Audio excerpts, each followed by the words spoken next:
코로 숨 쉬다가 감기 들려서 코가 막히면 입으로 숨은 쉽니다. 얼마나 답답한지요.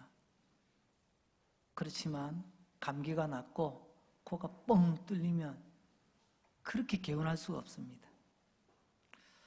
우리가 지난 많은 시간 동안 함께 모여 예배드리지 못하는 답답함이 있었습니다. 그것도 이제 많은 부분들이 호전됨으로 인하여서 이렇게라도 모여서 예배드릴 수 있게 되었다는 것이 얼마나 감사한지요. 오늘도 잘 오셨습니다. 우리 장로님 기도처럼 참 보고 싶었습니다. 여러분들의 얼굴뿐만이 아니라 하나님께서 우리가 모여드린 이 예배를 하나님 얼마나 기다리고 계셨을까요? 우리 하나님 기뻐 받으시고 우리 모두에게는 한없는 은혜의 시간 될 줄로 믿습니다. 여러분, 코로나19 때문에 예배당에서 모여서 예배드리지 못함으로 인해서 많은 분들이 참 힘들어했습니다. 당황해했습니다. 아니, 역사적으로 볼 때에도 뭐 전쟁이 나도 어떤 큰 일이 있어도 예배 드리는 것만큼 쉬지 않았었는데 이 어찌된 일인가 참 탄식을 하고 당혹하기도 합니다. 그러나 초대교회 역사를 볼 때에도 이런 일이 있었습니다. 바로 예루살렘 교회입니다. 예루살렘 교회에 큰 박해가 일어났습니다. 예루살렘 교회에 큰 어려움이 있게 된 거죠. 스데반 집사님이 그야말로 순교의 피를 흘리고 그 이후에 교회에 큰 핍박들이 막 일어납니다. 그때 사도들 외에, 잘 들으세요, 사도들 외에 여러분 많은 믿음의 사람들이 유대와 사마리아와 여러분 땅끝까지 흩어지게 되었습니다. 박해 때문에 성도들이 모이지 못하게 되었다는 것입니다.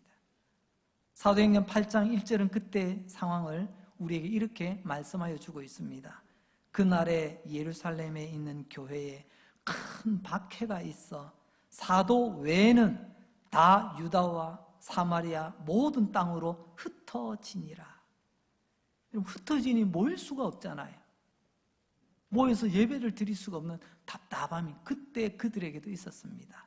그런데 흩어진 그 사람들은 어떻게 했을까요? 그때 그들은 두루 다니며 말씀을 전하였다라고 말합니다. 사도행전 8장 4절 말씀, 그 흩어진 사람들이 두루 다니며 복음의 말씀을 전할세.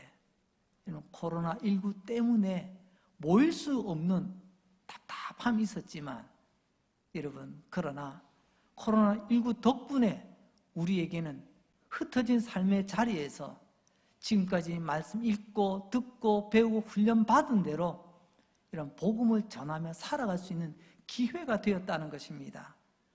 예루살렘 교회 입장에서 볼 때 여러분, 박해는 분명히 교회적으로 볼 때는 여러 가지로 부정적인 사건입니다. 그 때문에 성도들이 더 이상 모일 수 없고 흩어져야만 했기 때문에 그렇습니다. 하지만 여러분, 나중에 그 덕분에 복음이 주변으로 쫙 퍼지게 됐습니다.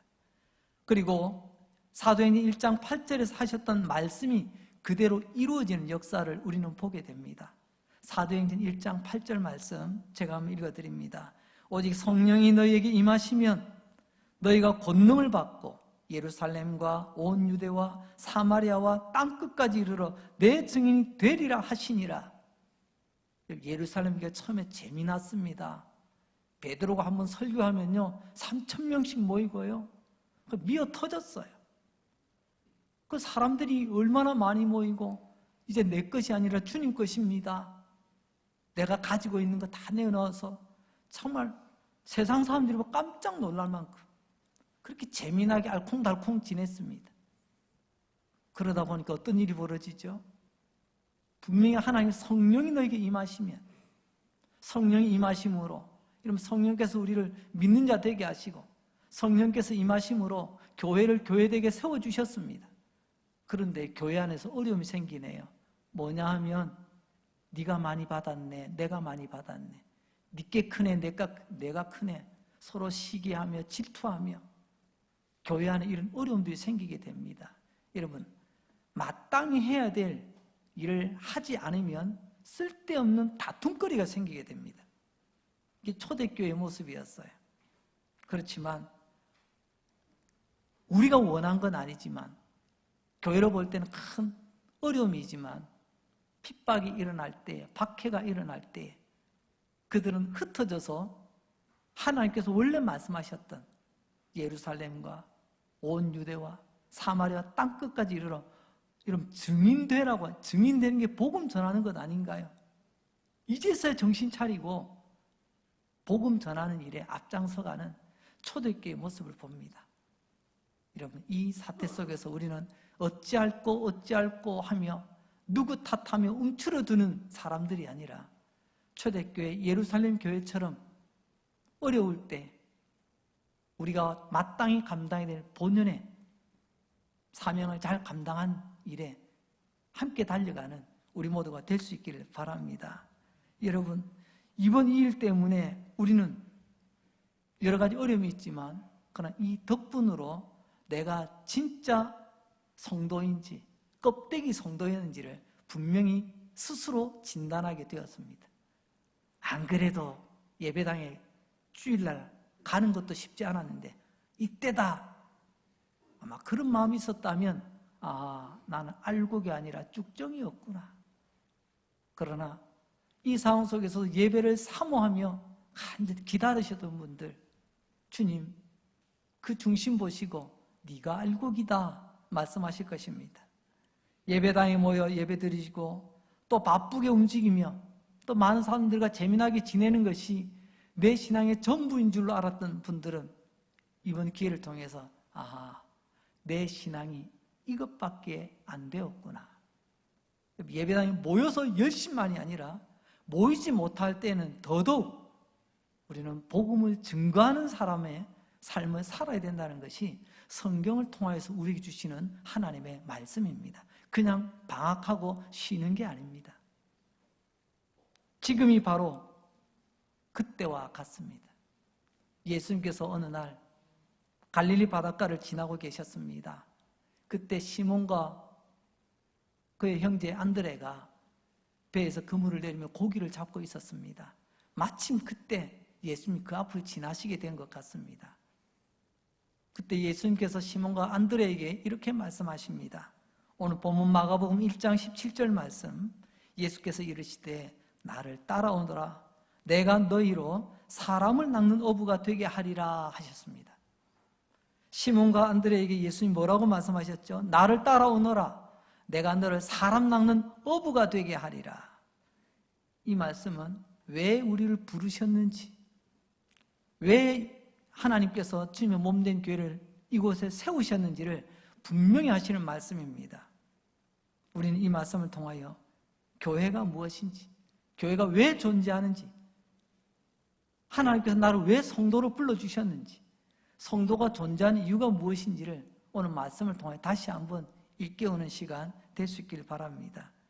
이 모든 것은 나를 따라오너라, 내가 너로 사람 낚는 어부가 되게 하리라 하신 예수님의 말씀 속에 고스란히 담겨 있습니다.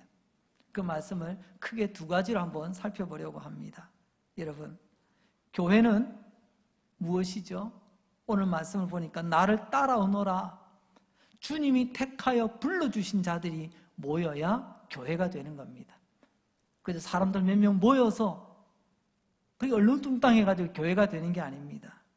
나를 따라오너라, 주님께서 불러 모아주시고 구원하여 주신 사람들이 모이는 곳, 그게 교회죠. 목사님, 그거 제자 아닙니까? 맞습니다. 제자는 성도여야 하며 성도는 제자로 살아야 된다는 말씀입니다. 두 번째로 교회는 왜 존재하는 거죠? 사람 낚는 어부가 되거라. 교회는 종교 동아리가 아닙니다. 그러면 큰일 납니다. 교회 가니까 재밌어, 좋아. 그게 틀린 건 아니지만 그게 전부다라면 굉장히 위험한 겁니다.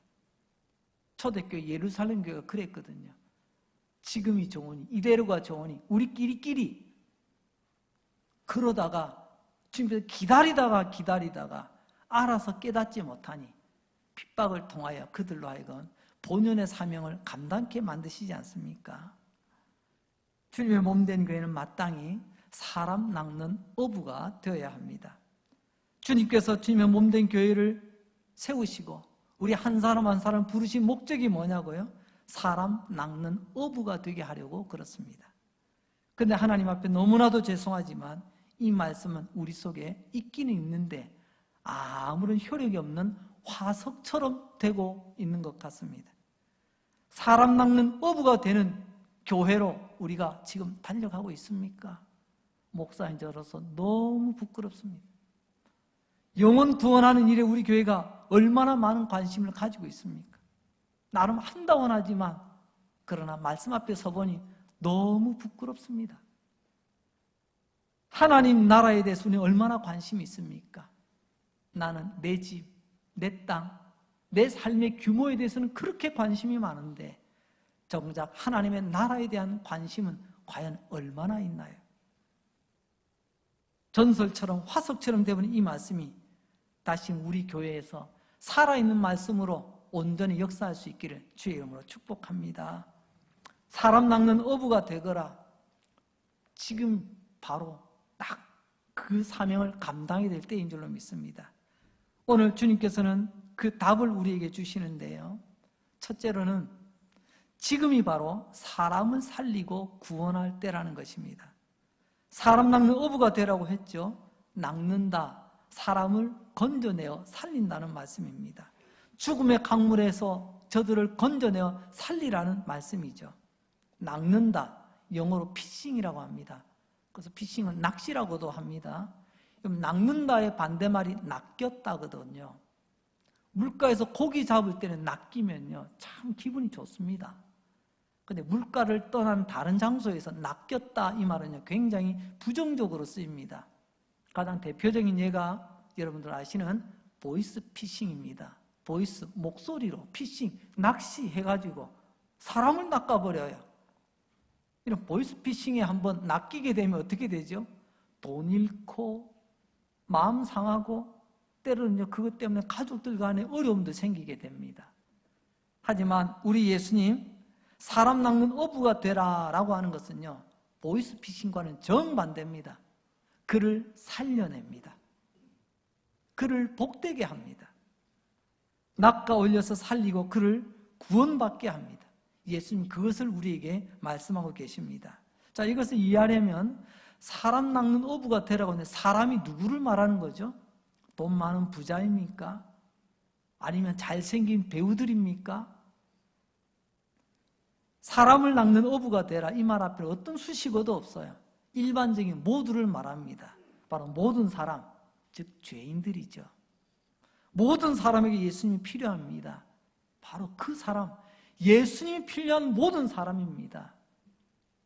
오늘 주님께서는 예수님이 필요한 사람, 구원이 필요한 모든 사람을 낚아 구원하라고 우리에게 말씀하십니다. 여기에 대해서 마가복음 6장 34절에서는 이렇게 말씀하고 계십니다. 목자 없는 양 같도다. 목자 없는 양같이 목자가 없으면 의지할 데가 없잖아요. 의지할 데가 없으면요 무섭잖아요. 두렵잖아요. 이렇게 삶 속에 늘 걱정, 근심, 염려, 두려움으로 살아가는 그 목자 없는 양 같은 사람들, 그 사람들을 낚아 살려주거라. 마태복음 4장 16절에서는 이렇게 말씀하시죠.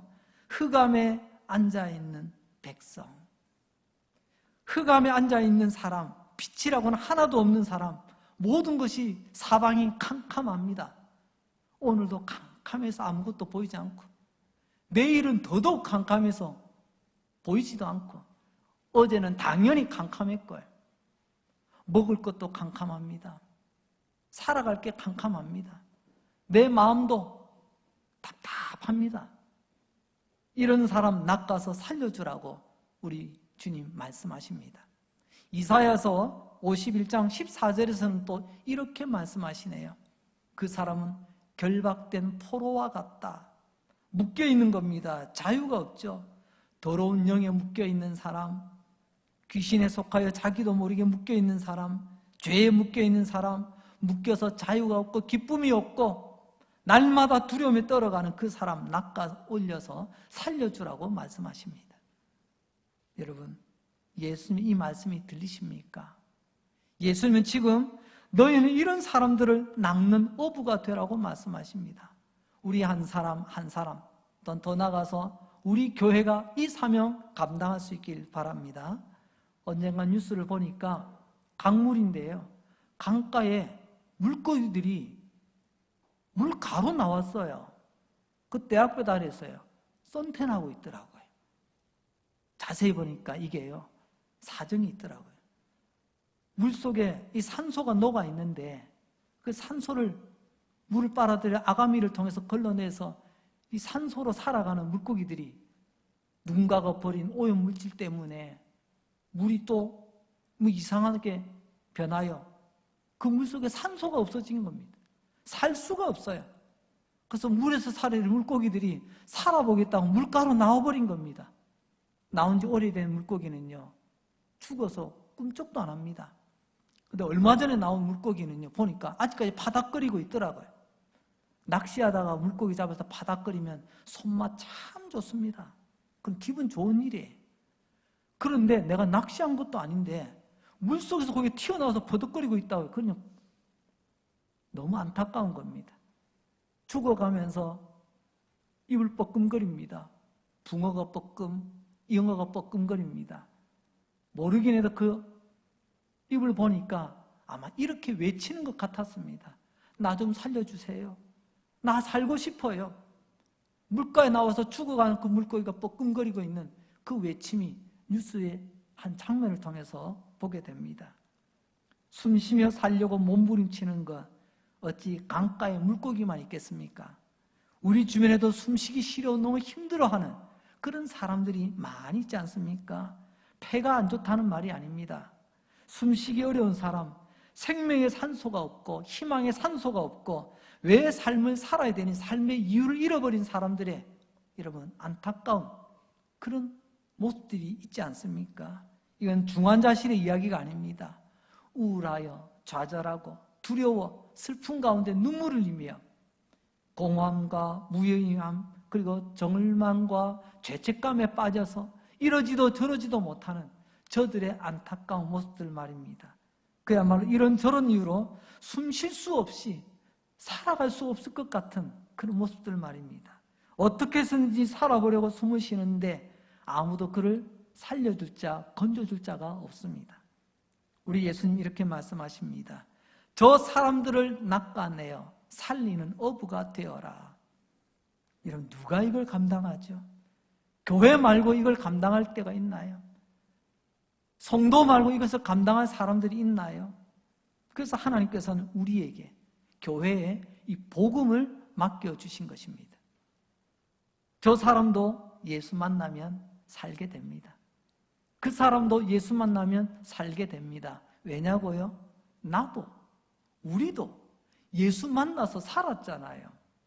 그들도 예수 만나면 살게 될 줄로 믿습니다.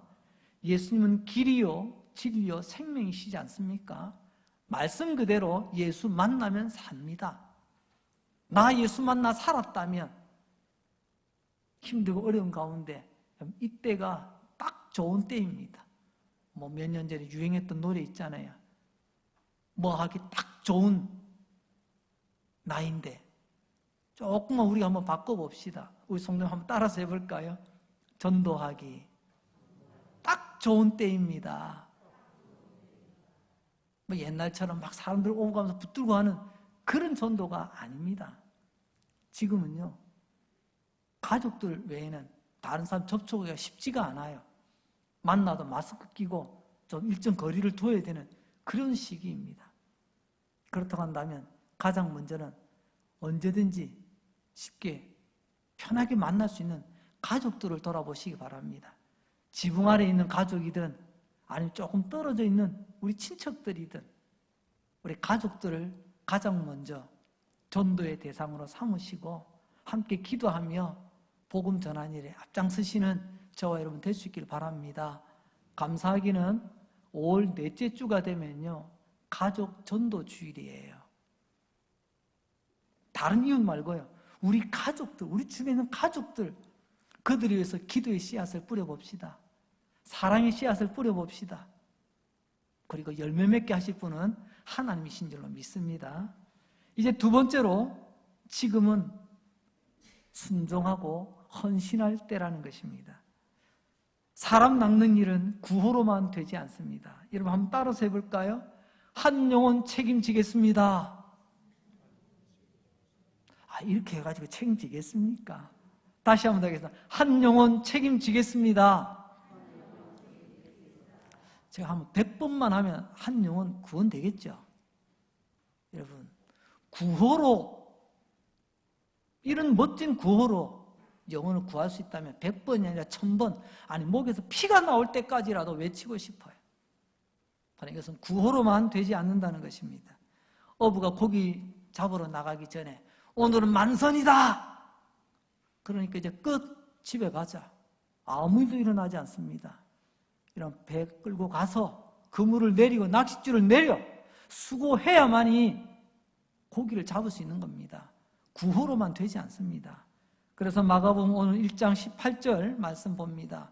곧 그물을 버려두고 따르니라. 예수님께서 시몬과 안드레에게 사람을 낚는 어부가 되게 해주마. 그렇게 말씀하시니까 시몬과 안드레가 반응을 합니다. 먼저는 곧 그물을 버려두고 따랐다라고 말씀합니다. 여기서 우리는 두 가지 모습을 보게 됩니다. 첫째는요, 즉시 순종했다는 것입니다. 즉시 순종할 때입니다. 물고기가 사라지기 전에, 죽음의 강에서 떠내려가기 전에 즉시 그물을 내려야 되는 거죠. 좀 전 18절에 곧이라는 말로 시작을 했습니다. 즉시라는 말, 바로라는 말 아니겠습니까? 시몬과 안드레는요, 주님 말씀을 듣는 즉시 순종했습니다. 그래서 하나님 앞에 귀하게 사람 낚아 올려 살리는 일에 쓰임을 받는 삶을 살게 되는 거죠. 여러분, 비싼 거 쓰는 게 아닙니다. 멋진 거 쓰는 게 아닙니다. 장인은 손에 익은 것을 사용합니다. 예전에 저희 큰아버지께서 목 쓰셨거든요. 도구를 그렇게 쓰신다더라고요. 혀가 비싸다고 쓰는 게 아니야.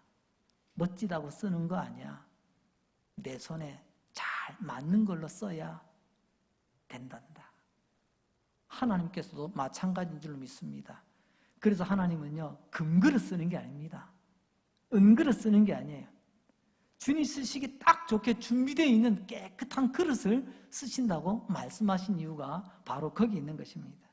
여러분, 전도는 지금 즉시 해야 되는 것입니다. 왜 그렇죠? 두 가지로 생각해 보면 기쁜 소식이기 때문에 지금 해야 됩니다. 나쁜 소식은 빨리 전하기 힘들어요. 가능하면 뜸들이다가 나중에 마지못해서 전할 때도 있습니다. 하지만 기쁜 소식은요, 빨리 전하면 빨리 전할수록 좋습니다. 그렇지 않습니까? 내 사랑하는 사람이 아파요. 병원에 가서 검사를 해보니까 종양이 나왔어요. 조직 검사 들어갑니다.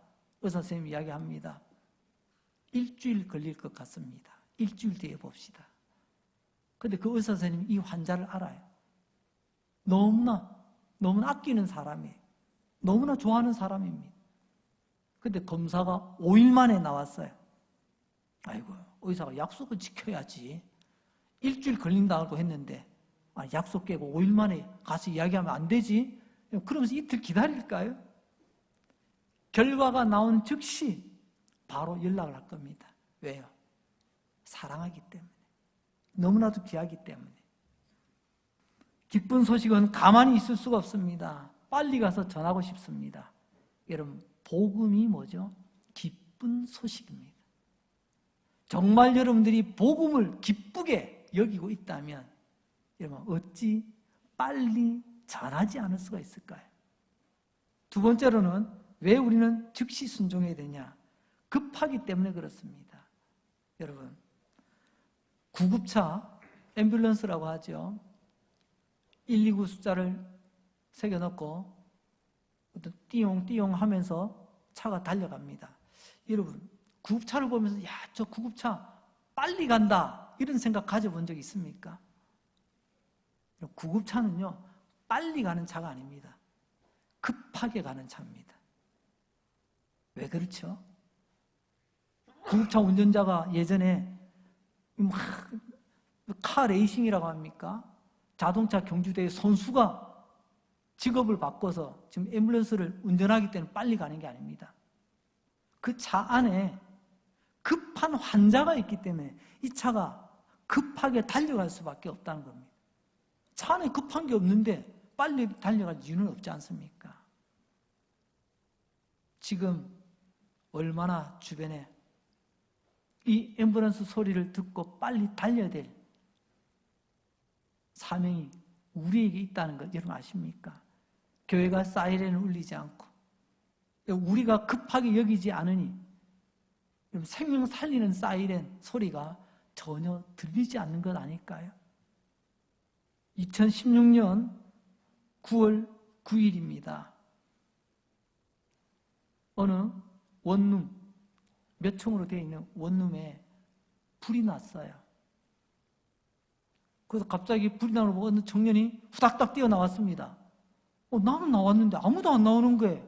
이건 뭐지? 이 청년 다시 뛰어들어가서 집집마다 외칩니다. 불이 났습니다. 빨리 나오세요. 반응이 없습니다. 초인종을 누르고 문을 두드리고 그러면서 그 원룸에 있는 많은 사람들을 깨우고 불러냈습니다. 그때 8명이 다 나왔답니다. 이 청년 때문에 살은 거죠. 하지만 이 청년은 그 와중에 그 오르내리면서 연기를 많이 마셨는지 그만 거기서 죽고 말았습니다. 세상은 그를 초인종 의인이라고 부릅니다. 의롭게 살았다. 나 살았다고 다행이다고 있어도 되는데 그 불 속에서 아직 잠들어 있는 사람들 깨우고 불러내기 위해서 거기서 그가 그만 죽고 말았다는 거죠. 오늘 우리들 봅니다. 여러분, 우리가 누르지 않으면, 우리가 초인종을 누르지 않으면, 우리가 두드리지 않으면, 우리가 외치지 않으면 다 죽습니다. 그래서 급한 거예요. 세상에 안 믿는 사람도 육체의 생명을 살리기 위해 자기의 목숨도 희생하는데, 그래서 초인종 의인이라는 이름도 듣고 있는데, 하물며 교회된 우리가, 성도된 우리가 영혼 살리는 초인종 눌러야 되지 않겠습니까? 외쳐야 되지 않겠습니까? 그래서 초대교회에는 큰 박해가 있었지만 저들은 흩어져서 저들의 삶의 발걸음이 닿는 곳에서 주의 복음의 말씀을 전하였다고 말씀합니다. 그래서 지금이 성경적으로 보면 전도하기 딱 좋은 때라는 것을 알게 됩니다. 사람을 낚아내어 살리는데 첫 번째가 즉시 순종해야 된다고 말씀드렸습니다. 이제 두 번째로는요, 헌신이 필요합니다. 전적인 헌신이죠. 그물을 내리는 헌신과 수고 없이 어떻게 어부가 고기를 낚아 올릴 수가 있겠습니까? 헌신, 거기에 대해서 마가복음 1장 18절은 다시 이렇게 말씀하십니다. 곧 그물을 버려두고 따르니라. 제가 강조한 색깔이 좀 달라졌죠. 아까는 곧, 즉시라는 데 강조의 점이 있었다면 이제 두 번째는 그물을 버려두고 따랐다라고 말하고 있습니다. 그물, 당시 시몬과 안드레는 어부입니다. 그러니까 그물, 그것은 그들의 삶의 전부입니다. 그 소중한 그물을 버려두고 어업이 그들의 직업이에요. 고기 잡던 일도 내려놓고 그들은 달려갔다고 말합니다. 왜요? 그물보다 더 값진 일, 지금 내가 하는 일보다 더 값진 일 때문에 그들은 그 중요한 일 때문에 내려놓고 달려간 거죠. 여러분, 손에 뭔가가 들려져 있다고 합시다. 이쪽 손에, 이쪽 손에. 그런데 그 둘 중에 하나를 내려놔야 된다면, 하나를 버려야 된다면, 포기해야 된다면 이 둘 중에 어떤 것을 내려놓게 되겠습니까? 내게 가장 소중한 것은 움켜쥐고 소중하지 않은 것은 내려놓지 않겠습니까? 그렇습니다. 사람을 낚으며 살려라. 이 일, 이 복음을 깨닫고 내가 지금 그물도 중요하지만 배를 타고 어업을 하는 것도 중요하지만 그러나 주님의 그 말씀이 더 중하여 지금은 그물을 내려놓고 달려가는 시몬과 안드레를 볼 수 있길 바랍니다. 이런 희생과 열정이 없이 어떻게 여러분 사람을 낚아내어 살릴 수가 있겠습니까? 우리는 입에 너무 쉽게 다는 말이 있습니다. 목사님, 제가 바빠서요. 목사님, 제가 일만 마치면요. 물론 다들 이런 형편, 저런 형편 다 있을 줄로 믿습니다. 그러나 이 일, 저 일 다 감당해야 합니다. 언제 우리가 사람 낚는 어부의 사명을 감당할 수가 있겠습니까? 낚시하는 두 아이가 있었습니다. 하나는 파란 옷을 입고 낚시를 하고 있었고 하나는 검정 옷을 입고 낚시하고 있었습니다. 똑같은 방파제에 바로 옆에 서서 비슷한 낚싯대를 들고 같이 낚시방에서 사온 지렁이를 가지고 미끼로 꿰어가며 낚시를 하고 있습니다. 근데 이렇게 지켜보니까 파란 옷을 입은 아이는 곧잘 고기를 잘 잡아요. 근데 검정 옷을 입고 있던 이 아이는 고기를 못 잡습니다. 똑같은 시간인데 말입니다.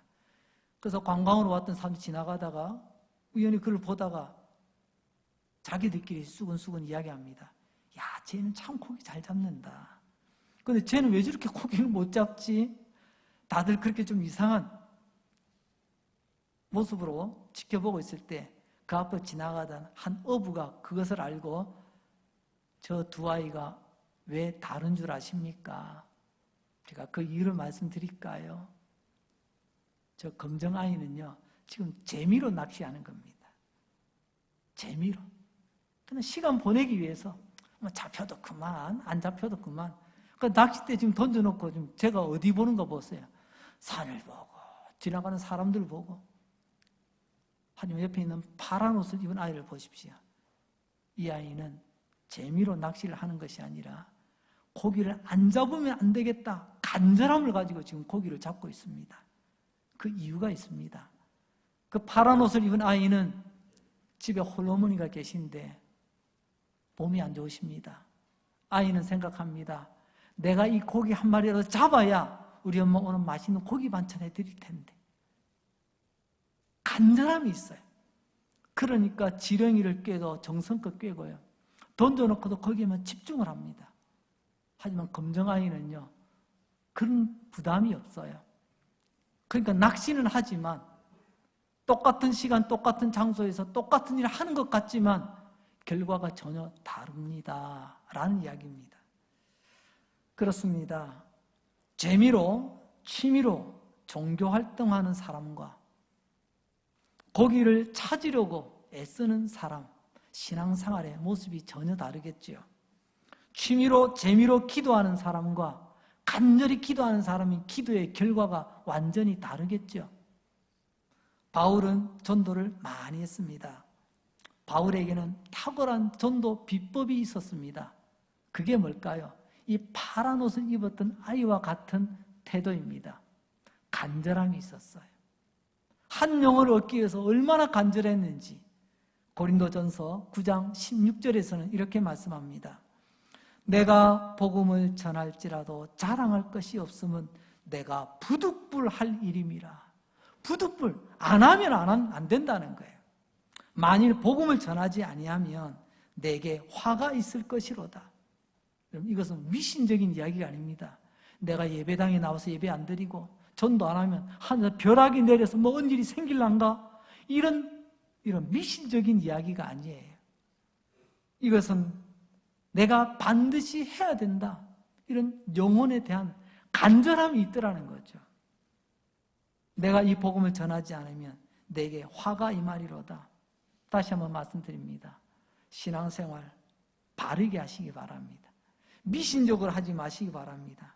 미신은 우리가 조그마한 어려움이 생길 때 금방 포기합니다. 미신을 가만히 보세요. 나는 변하지 않습니다.